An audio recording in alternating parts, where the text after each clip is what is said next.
అదే RTV app వార్తల్ని క్షణాల్లో చదివే అవకాశం ఉంటుంది. ఒక న్యూస్ పేపర్, ఒక టెలివిజన్ ఛానల్ మీ చేతుల్లో ఎప్పుడూ ఉంటాయి. ఇప్పుడు పిఎఫ్ కట్టకపోతే ప్రైవేటు పారిశ్రామిక సంస్థల్లో జైలు పంపుతారు. మరి ఈ గవర్నమెంట్ లో జగన్మోహన్ రెడ్డి జైలుకు పంపాల. ఆయన అంటాడు నాకు అలవాటే కదా జైలు, ఏముంది కొత్తగా.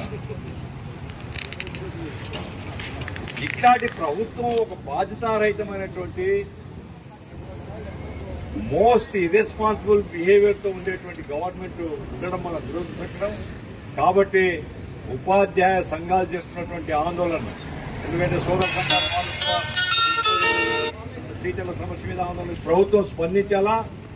బొత్స సత్యనారాయణ గారు విద్యాశాఖ మంత్రి అన్నిటి మీద మాట్లాడుతుంటాడు, ఆయన దీని మీద మాత్రం మాట్లాడు.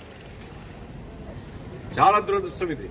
విద్యాశాఖ మంత్రి విద్యాశాఖ పనిచేయడు, ఇతర మంత్రులు వాళ్ళ శాఖలు పనిచేయరు. సర్వస్వానికి ఒక ఆయన ఉన్నాడు, ప్రజలకు నేర్పించేటువంటి వాళ్ళు. అటువంటి వాళ్ళ పట్ల నువ్వు అవలంబించినటువంటి విధానం చాలా దుర్మార్గమైంది. ఇప్పుడు వీళ్ళని పస్తులు కూర్చున్నా కానీ పలకరియలేదంటే ఇది పరమ దుర్మార్గమైన ప్రభుత్వం.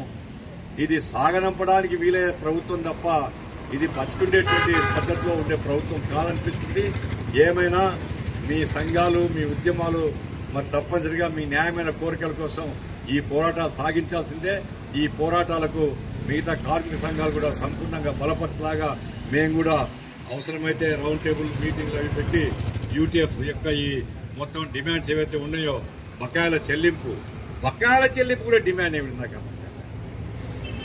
మరిన్ని వీడియోస్ కోసం ఛానల్ ని సబ్స్క్రైబ్ చేయండి. లేటెస్ట్ అప్డేట్స్ కోసం వాట్సాప్ ఛానల్ ని ఫాలో చేయండి. అండ్ లింక్ డిస్క్రిప్షన్ లో ఉంది.